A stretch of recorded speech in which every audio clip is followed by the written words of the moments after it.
Yan, good morning mga kayugot. So tayo ay tatakbo. No, bitin tayo kahapon eh. Ano lang tayo muna. Isang recovery run lang. Recovery, no. Kala mo layo ng tinakbo kahapon. Hindi, ano lang tayo. Chill lang. Pero mga 10 to 15 k lang tayo ngayon. Sa mga nag-ano dyan sa Hakot, congratulations sa inyo. Sana all. Wala, hindi tayo pwede dun sa layo eh. Pilin Bes Alabang, wala naman tayong sasakyan para pumunta doon, no? Saka nga kaubusan, wala tayo pang scammer dun sa sa Bangakit. Kaya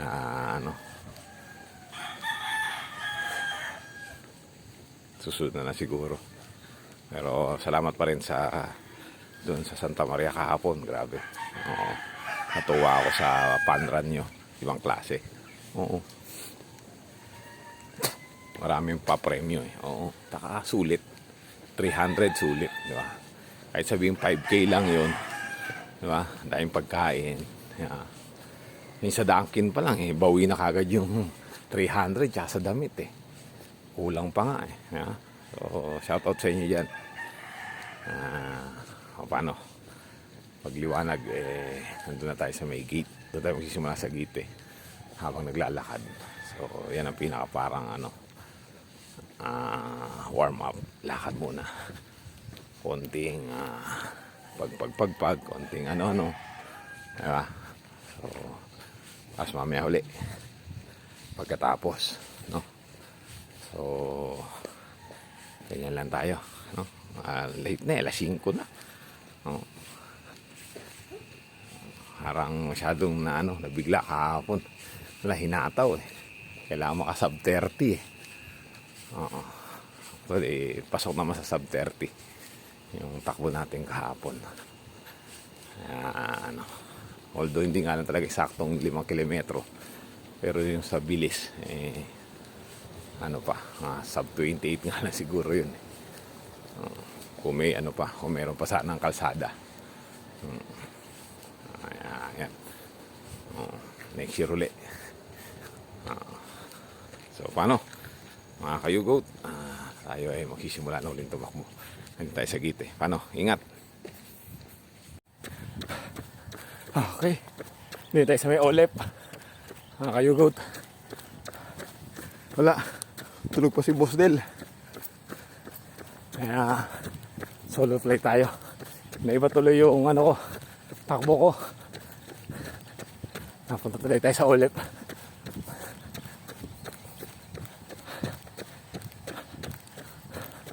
Sa tungkusan na tayo eh.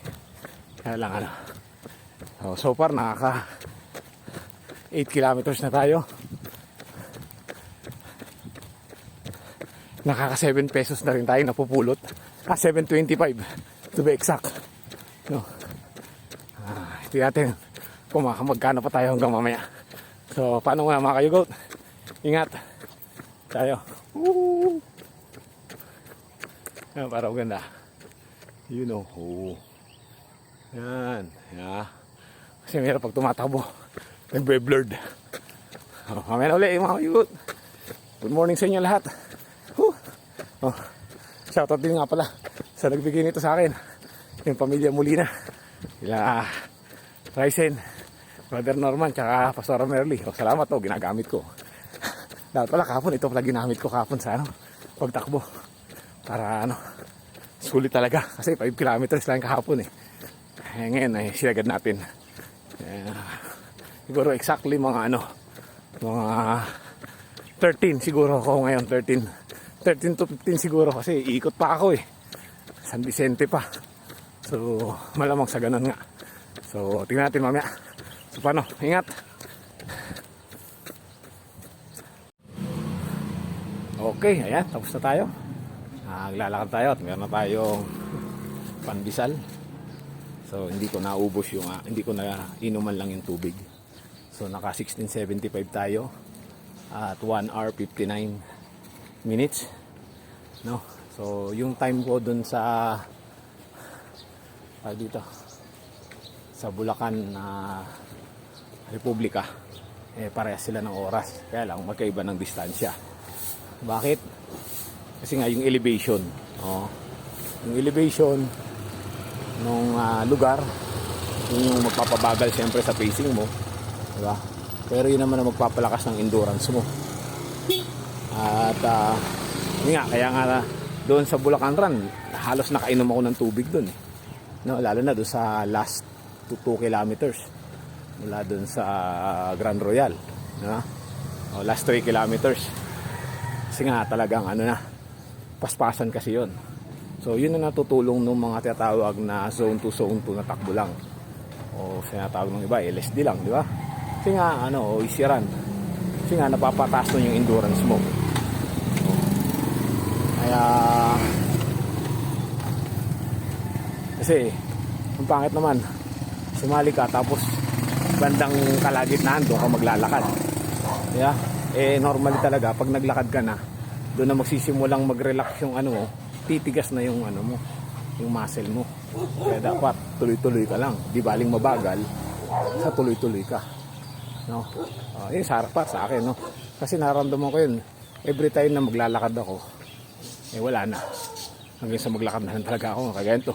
Kaya sabi kong gusto kong tumakbo, hindi na makakatakbo nito. Kasi naglakad na ako Parang nawala na yung adrenaline, o nawala na yung ko doon. Kaya huminto na. Kaya yan. Kaya pag ikaw tumatakbo ka lagi, zone 2, lumalayo ka, tumatagal ka, tumatatag ka, hindi mo kailangan ng tubig, di ba? Sabihin, tumataas na yung tinatawag nila na yun. Kalimutan ko ito yung sinabi ni Coach Joel, no? Nagbe-burn ka na kasi ng fats nun so yung fats na yung nagiging pagkain mo o food mo ng katawan mo. So ayan, kaya tumatatag ka, no? Ito mga natin natapos, diba? 16:75 ba? Hindi na masama yun. Relax na relax pa ako, hindi pa ako yeah. Ayun, tatawag na palang threshold, no? Parang threshold. Kaya malaking bagay talaga yung pasungto-sungto lang. Kasi yung speed run, mo na yun, ma-overcome mo na yun, doon ka makakuha ng magandang speed run once na sanay na yung katawan mo sa parang baga sanay na sa bugbugan ba. Sanay sa tagalan. Si Boss Del, mabilis siya, mabilis. Pero pagdating na sa long distance na, doon na pumipintig yung niya, muscle niya. Kasi nga, hindi siya sanay doon, hindi siya trained. Diba? So kaya, pero kung mga 10K lang kaya niya mag-sub 1 lagi. 5K, kaya niya yun. Pero yung dun sa mahaba, kagaya ng Karan Republika Run, halos lakad siya. Kasi nga, hindi sanay yung katawan niya doon. So kaya kung gusto mong mag-half marathon o mag-marathon, zone 2 lang. So paano? Ingat.